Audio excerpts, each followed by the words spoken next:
Hey, what's up, you guys? Bloody Jacob here.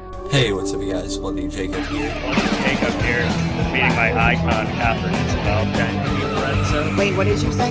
Jane Lorenzo.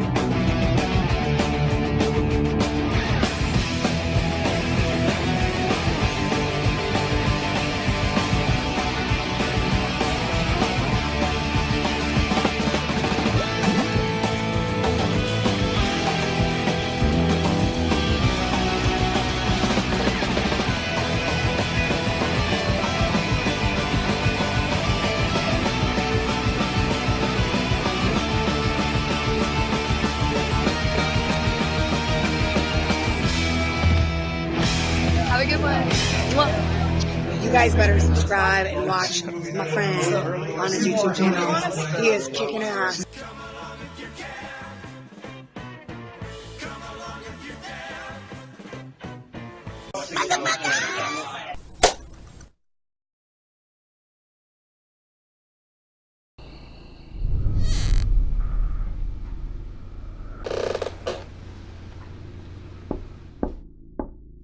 Hello?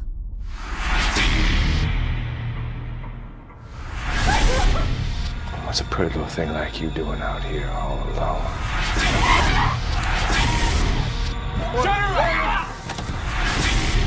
Please.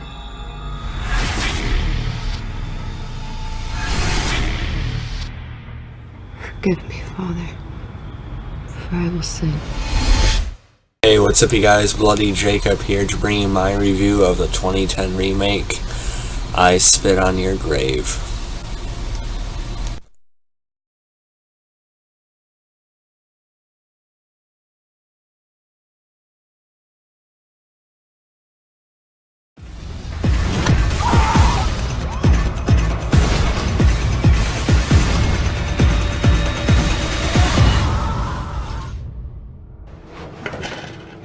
It's date night.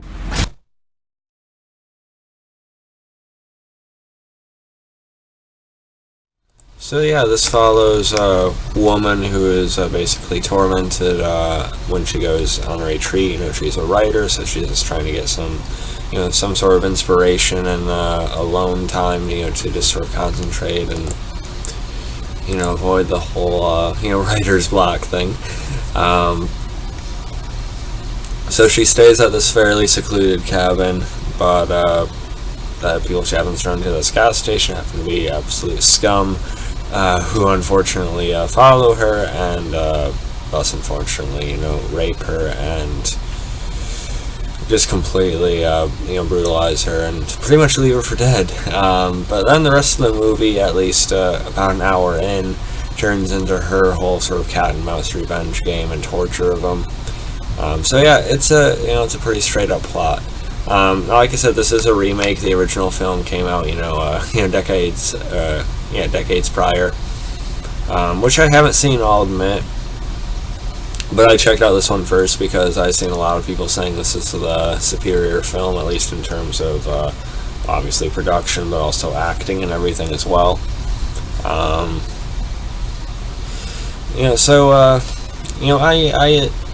I like things about it for sure, and now I know these films haven't been received very well critically, at least from critics. Roger Ebert in particular, he was very, very negative about the original film, and he was equally negative about this one from what I read. And I think it's mostly just because of just the subject matter. It automatically turns people away. Which I do understand. It's not like I'm excited to watch this happen or something. But in a way, it's it sounds morbid, but it's kind of interesting because you get a deep dive into this girl's psyche and just her dissension over something like this happening. And sure, it might not realistically turn into like a serial killer revenge thing, but it makes it pretty satisfying that it does. So in a way, it's it's worth a watch on that end alone. Now, Sarah Butler, the lead actress here, if she didn't work, then the whole movie wouldn't at all. I'm not over the moon about it. I didn't love it, but I will say that I think she did a pretty good job. From how we see her at first, kind of just full of optimism and just seems to be a really good and nice person. To win, Ulta afterward, unfortunately, where she just sort of flips the switch. And I just think she does a really good job with just being so devoid of emotion or just feeling after something like that happening. And like I said, the kills the kills and torture are very satisfying in this movie. Obviously, probably the best part of it. In particular, a couple, get the most sort of satisfying deaths.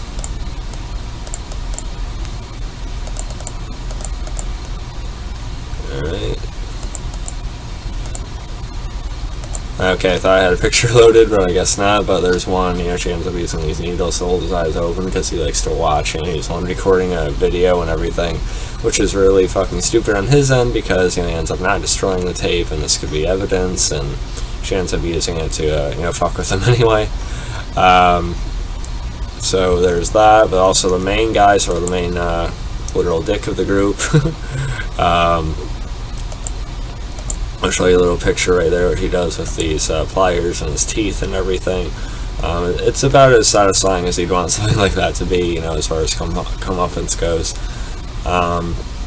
So yeah, I liked it. There's also, of course, a corrupt sheriff who happens to be tied into it, and it's kind of odd because, you see he's a family man and everything, and he's played by Andrew Howard, who I've seen in a few things. He is in an episode of Banshee, which is one of my all-time favorite shows.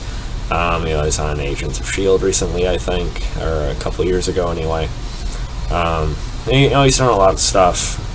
I guess see more of his work because I'd like to see him in bigger roles, but it's kind of a typical role for him, but he oddly does a good job when he's both like this, just vile human being. Then when you hear him talking to his son, you almost kind of, I won't say care because he can't, but he does a good job portraying that side as well, and trying to come across as a more genuine person. So all the acting is pretty good, and there is a decent amount of tension here. It does feel sort of like again, unfortunately, a real scenario, and props to the actors who got involved with this. Same to the original probably. But yeah, so I liked it. Definitely has its merits. It is fairly predictable. There's that, and there's just kind of an overarching sort of just dullness to the movie, I guess, or something.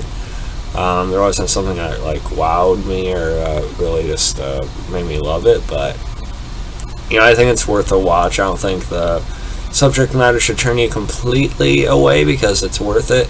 It does take its time though, like I said earlier. It's almost an hour in before she kind of goes into that revenge mode, but I think it's again, I don't know realistic, but it takes its time, and it's almost more of a thriller than a horror movie, but it does have horror in there, don't get me wrong.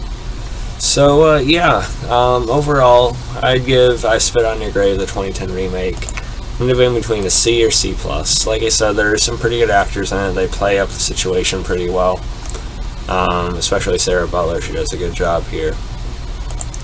But, not a whole lot I can critique about it, I guess. There wasn't a major, issues that make it a terrible movie. I don't think it's not. It's just one of those times when I'm just not overly excited by it, I guess. So, just what it is. So yeah, I know you guys thought about the I Spit on Your Grave 2010 remake. How does it compare to the original for you? And I should be doing my next movie review will probably be The Hills Have Eyes 2, sequel to the remake. So be on the lookout for that within the next couple days. And follow me on Facebook, Twitter, Instagram. Subscribe, and we'll catch you guys next time. Peace.